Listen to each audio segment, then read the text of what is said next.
चुनाव से पहले प्रधानमंत्री जी को इस्तीफा देना पड़ सकता है। गलती करने वाला व्यक्ति इस देश के किसी पद पर के लिए योग्य नहीं। ऐसी गलती जो इस देश का भाईचारा खत्म कर दे। अरे रक्षा मंत्री क्या मानेगा? तो वो उस पद के लायक है ही नहीं। रक्षा मंत्री को इस्तीफा दे देना चाहिए। रक्षा मंत्री ने माना है ना कि इस्तीफा दे देना चाहिए। इस्तीफा दे देना चाहिए।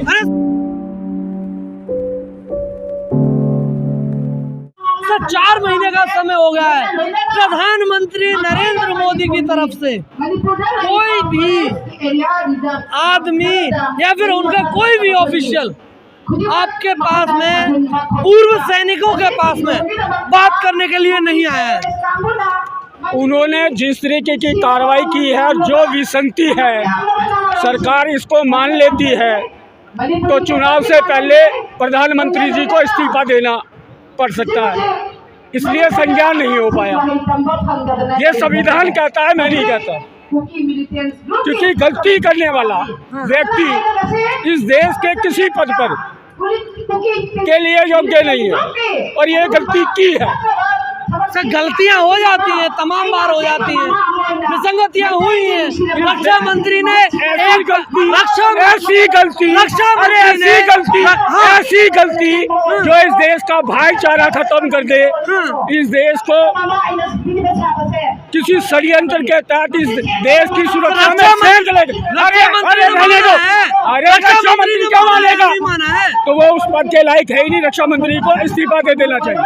रक्षा मंत्री ने माना है ना कि इस्तीफा दे देना चाहिए। इस्तीफा दे देना चाहिए। अरे सर आप कह रहे हैं कोई भी कहेगा इस्तीफा दे देना चाहिए। देश का संविधान कहता है, जो इस देश का किसी भी संवैधानिक पद पर बैठा है और वो गलतियों पे गलती करता है, उस पद पर बैठा रहने का उसका कोई अधिकार नहीं बनता। अच्छा, आपके हक में बात नहीं हुई, उसे इस्तीफा दे देना चाहिए। मेरे हक की बात नहीं है। 28 लाख लोगों का और इस देश की सुरक्षा में सेंध लगाने की षड्यंत्र हुआ है। इससे सुरक्षा में सेंध कैसे लगता है? समझाइए जरा, आप अपने ही पॉइंट को समझा दीजिए। सैनिक का मनोबल गिरेगा तो क्या होगा? 4 किलो गेहूं अगर आपको नहीं देगा मोदी जी, तो क्या होगा? मोदी जी के खिलाफ आप नारे लगाने लग जाओगे। आज आपको 4 किलो गेहूं दे रहा है तो आप उसकी जय कर रहे हो।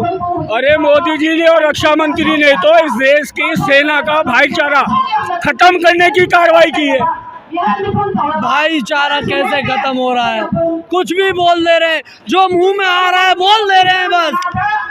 भैया पत्रकार महोदय, घर से अच्छी तैयारी करके आया करो, और कुछ कहीं आरएसएस की पाठशाला में तो जाने नहीं लगे आजकल पत्रकार महोदय।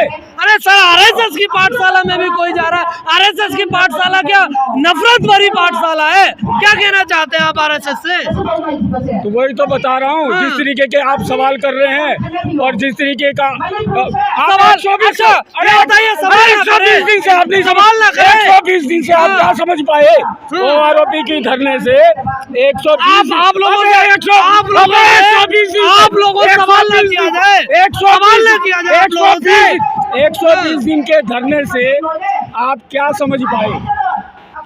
विसंगतियों के बारे में जान पाए? क्या विसंगतियां थी?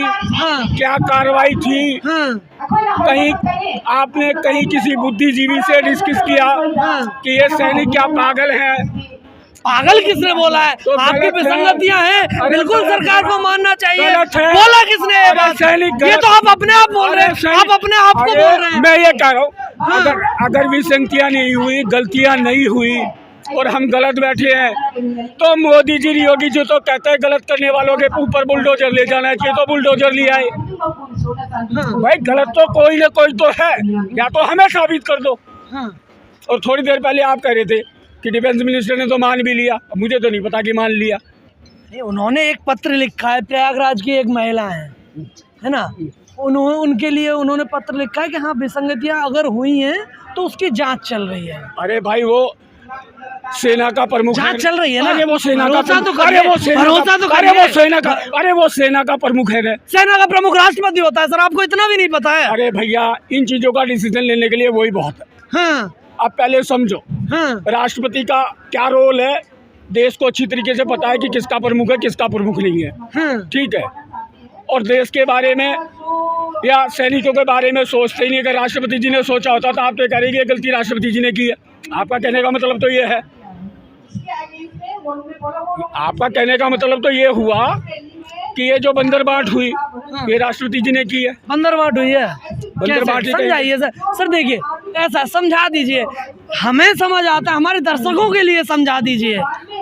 दर्शक 120 दिन से इस धरने के बारे में अच्छी तरीके से जानते हैं, वो समझ चुके। हाँ, वो समझ चुके। आपने आजकल देखा होगा ना, हमारे धरने में दिन पे दिन संख्या बल बढ़ रहा है। अच्छा चलिए हम शुरू करते हैं जहाँ से हमारा पहला सवाल था। प्रधानमंत्री कब तक आ जाएंगे आपके बीच? प्रधानमंत्री जी क्यों आ जाएंगे भाई? अगर वो आ जाएंगे और गलती मान लेंगे, इतने बड़े संवैधानिक पद पर बैठने के बाद में इस तरीके की गलतियां होंगी, इस देश में उस संवैधानिक पद पर बैठने का प्रधानमंत्री हो चाहे गलती करने वाला और कोई भी रहे, उस पद पे बैठने का उत्तरदायित्व ही नहीं रखता। इस वजह से वो इतनी जल्दी गलती नहीं मांग देंगे और नहीं आएंगे, नहीं तो 2024 का चुनाव से पहले इस्तीफा देना पड़ेगा। देखिए, एक तरफ आप कहते हैं कि जो गलत उनको इस्तीफे का डर है। अरे उनको एक तरफ तो आप कहते हैं कि आपके अधिकारियों ने कर दिया है, एक तरफ आप बोल रहे हैं कि इस्तीफे का डर है। उनको इस्तीफे का डर है, अगर गलती मान लेंगे तो इस्तीफे का डर है उनको। इस्तीफे के डर से ये भाई गलती करेगा तो सजा नहीं मिलेगी। कितनी बड़ी गलती की, गलती आप गलती को नहीं मान रहे हो, गलती की गंभीरता को नहीं मान रहे हो।